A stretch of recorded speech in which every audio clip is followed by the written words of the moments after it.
Retrouvez tous vos modèles kits préférés sur le site Zone Gunpla.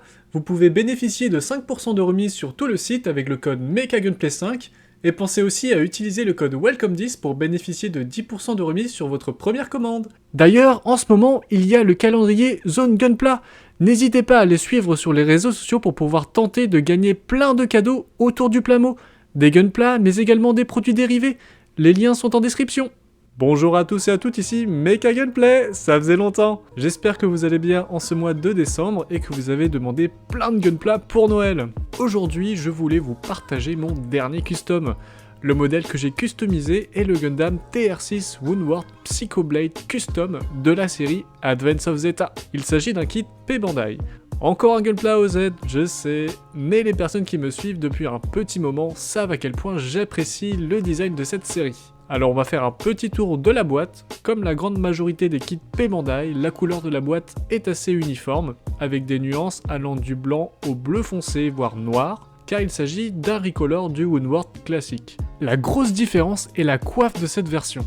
Au lieu d'avoir deux antennes classiques, on se retrouve avec une DS magnifique. Je n'ai même pas fait exprès de faire la rime.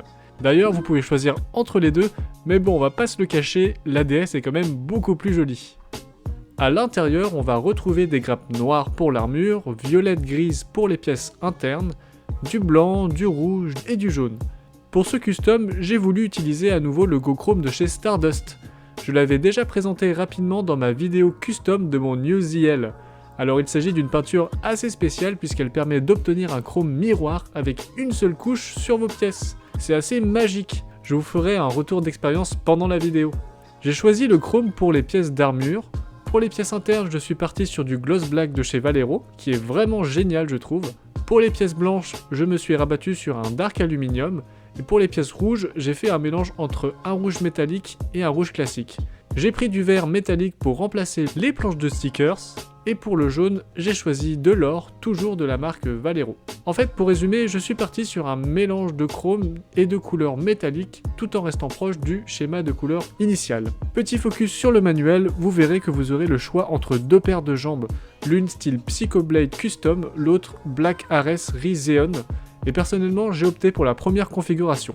Alors je dirais qu'il n'y a pas de bonne ou de mauvaise configuration, mais il faut juste savoir que les pièces sont différentes d'une configuration à l'autre. Passons maintenant à l'application des peintures et particulièrement à celle du Go-Chrome de chez Stardust. Il s'agit d'une peinture très liquide qui permet d'obtenir un beau métal poli miroir avec une seule couche épaisse mouillée. Et ce qui est très intéressant, c'est que vous pouvez l'appliquer à l'aérographe mais également au pinceau.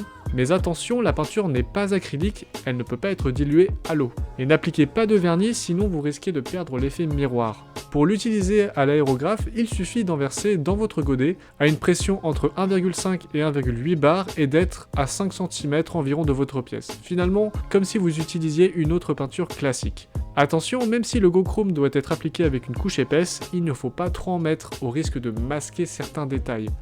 D'ailleurs, si vous voulez vous en procurer, vous pouvez utiliser le code AvenGundam23 pour avoir moins 10% sur le site Stardust. On doit ce code à Aven le PGM, un youtubeur instagrammeur qui poste du contenu Gunpla. Alors n'hésitez pas à le suivre sur ses différents réseaux sociaux, les liens sont en description. Petit point d'attention lorsque vous nettoyez votre aérographe, il faut utiliser un solvant ou de l'alcool et non un cleaner pour acrylique. Forcément, c'est une peinture à base d'alcool. J'ai fait le test en essayant de nettoyer avec du cleaner de chez Valero et c'est plutôt difficile. La peinture devient pâteuse et on arrive vite à devoir démonter tout l'aérographe pour ne pas avoir de bouchons.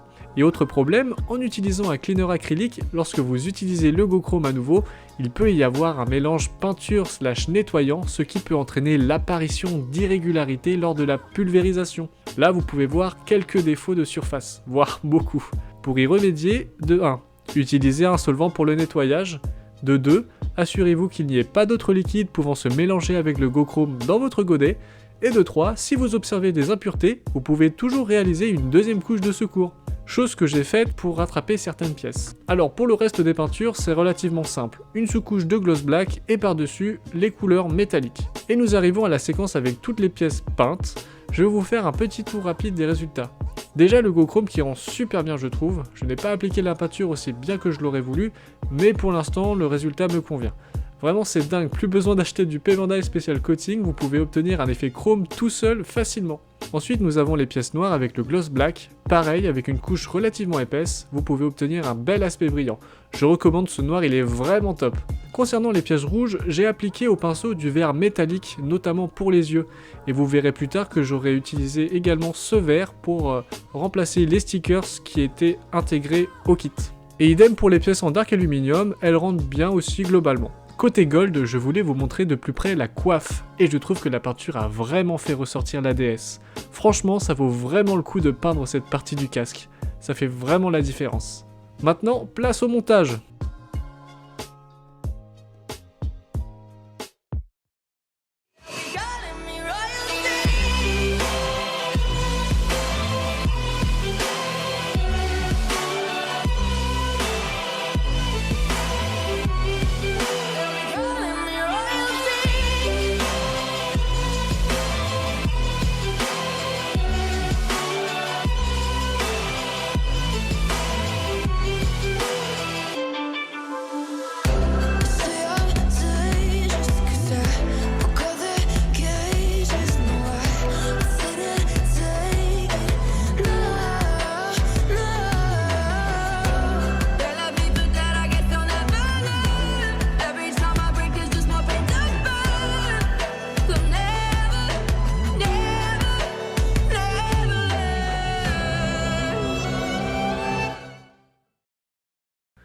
Je ne sais pas ce que vous en pensez, mais je trouve que les couleurs matchent super bien et le chrome fait vraiment la différence.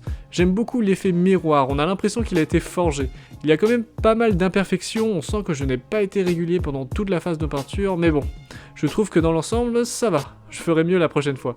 Et que dire du design du Woundwort, surtout avec cette coiffe, franchement, j'adore. D'ailleurs, comme je vous l'ai dit, je n'ai pas du tout utilisé la planche de stickers, j'ai directement peint, notamment tout ce qui est viseur, etc. avec du verre métallique. Dans l'ensemble, c'est un très beau kit qui sort vraiment de l'ordinaire, mais j'ai un peu eu du mal à faire tenir son arme qui est assez lourde. Pour y remédier, j'ai trouvé une astuce en utilisant l'extension normalement déployée pour le mode griffe, et ça permet de caler l'arme. En tout cas, si un jour vous souhaitez obtenir un résultat chromé et que vous recherchez une méthode simple, je vous recommande le Go Chrome de chez Stardust. Merci d'avoir regardé cette vidéo, j'espère qu'elle vous a plu.